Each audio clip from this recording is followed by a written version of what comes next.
कुछ इस तरह की घटना घट जाती है। और बात सिर्फ एक्सीडेंट की नहीं है, बात यहाँ पे सिर्फ एक्सीडेंट की नहीं है, बात मुद्दे की ये है कि अगर एक परिवार में जो मुखिया होता है, यानी उस घर को चलाने वाला, उस घर को पालन पोषण करने वाला, घर में रोजी रोटी देने वाला है, अगर उसके घर में उस मुखिया को किसी तरह का कोई घटना घट जाती है तो उस परिवार की जो स्थिति होती है ना, वो इतनी चरमरा जाती है, इतनी बुरी हो जाती है।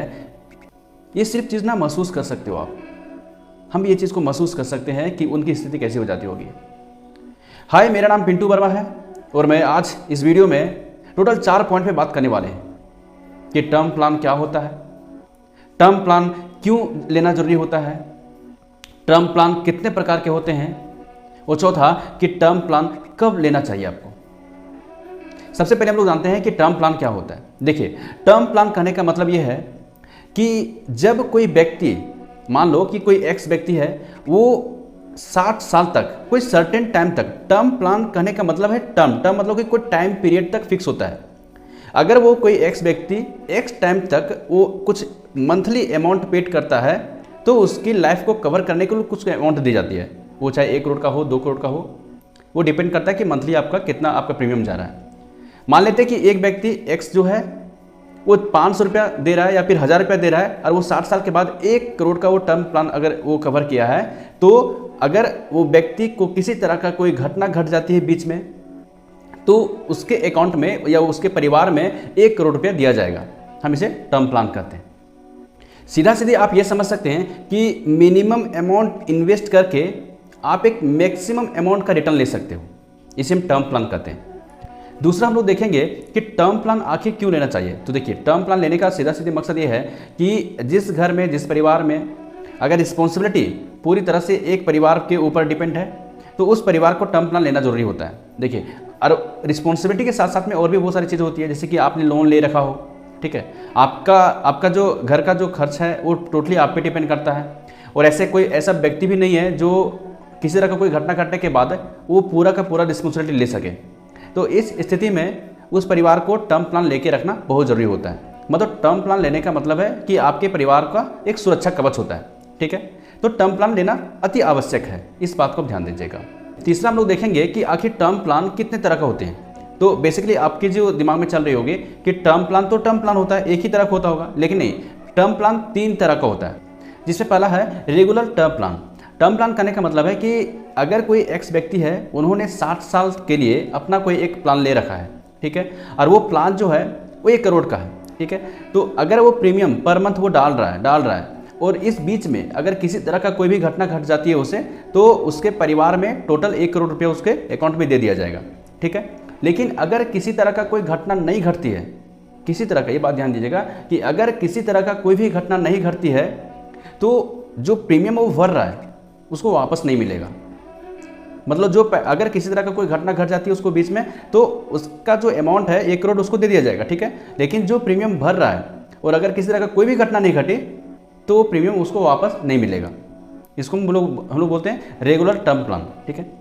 दूसरा आता है term insurance return of premium. इसका क्या मतलब है, देखिए, साफ साफ शब्दों में लिखा हुआ है कि अगर कोई व्यक्ति प्रीमियम ले रखा है और 60 साल के लिए अगर वो 1 करोड़ का प्लान ले रखा है और अगर वो प्रीमियम सही समय से भर रहा है, वो हर मंथ भर रहा है, ठीक है, तो अगर किसी तरह का कोई घटना घटती है तो उसे 1 करोड़ मिलेगा ही मिलेगा।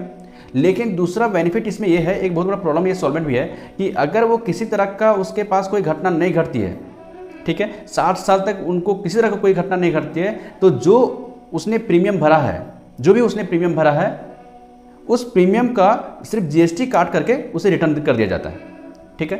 तो एक बेनिफिट, दूसरा यहाँ पे 2 बेनिफिट दिखा, क्या कि अगर किसी तरह का कोई घटना घटती है तो उसे प्रीमियम तो मिलेगा, जो उसका टर्म इंश्योरेंस है 1 करोड़ का वो मिलेगा। लेकिन अगर कोई घटना नहीं घटती है तो उसका जो प्रीमियम जमा हुआ है वो उसका जीएसटी काट करके उसको वापस मिल जाएगा।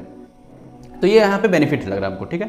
तो ज़्यादातर जहाँ बिकने वाली जो प्लान होती है वो इसी प्लान के बेस पे बिकती है कि रेगुलर प्लान जो होता है वो कम बिकता है, क्योंकि वहाँ पे सिर्फ लाइफ कवर करते हैं। अगर आपका जो प्रीमियम भरा रहा है वहाँ पे वापस नहीं मिलता है, लेकिन यहाँ पे वापस मिलने का पूरा चांस होती है, मतलब कि आपका मिल जाएगा। बस सिर्फ शर्त ये है कि आपको जो प्रीमियम भर रहे हैं वो रेगुलर भरना पड़ेगा, किसी तरह का कोई गैप या तो फिर जो होती है कि कुछ महीने रुक के उसके बाद भरें, ऐसा नहीं होना चाहिए।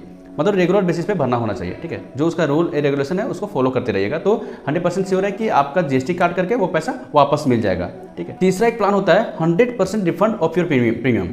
इसमें क्या होता है कि अगर कोई एक्स व्यक्ति ने प्रीमियम ले रखा हो, ठीक है, प्लान ले रखा हो और वो प्रीमियम भर रहा है, लेकिन उसके बीच में ही, मतलब कि जो टाइम पीरियड होता है 60 साल 40 साल का 50 साल का जो भी टाइम पीरियड होता है, उसके बीच में ही उसको लगता है कि नहीं मेरे को ये प्रीमियम तोड़ देना चाहिए, हमको नहीं रखना है, तो क्या करेगा कि वो प्रीमियम को तोड़ देगा। तोड़ने के बाद उसका जो भी इन्वेस्टमेंट हुआ है वो 100% वो रिटर्न ले सकता है, ठीक है। अगर रिटर्न नहीं लेगा तो उसका लाइफ टाइम तक चलेगा, मतलब जो भी उसका टाइम टेबल है वो 60 साल के बाद या तो 60 साल में जो भी है उसका अमाउंट मिलेगा। लेकिन अगर वो नहीं लेना चाहता है और वो नहीं रखना चाहता है तो बीच में ही तोड़ करके वो वापस ले सकता है, ठीक है। तो 3 अलग अलग तरह के टर्म प्लान होते हैं। आप देख लीजिए कि आपको कौन सा सूटेबल है। ज़्यादातर जो प्लान जो बिकने वाली है मार्केट में वो चीज़ भी आप रिसर्च कर लीजिए, देख लीजिएगा।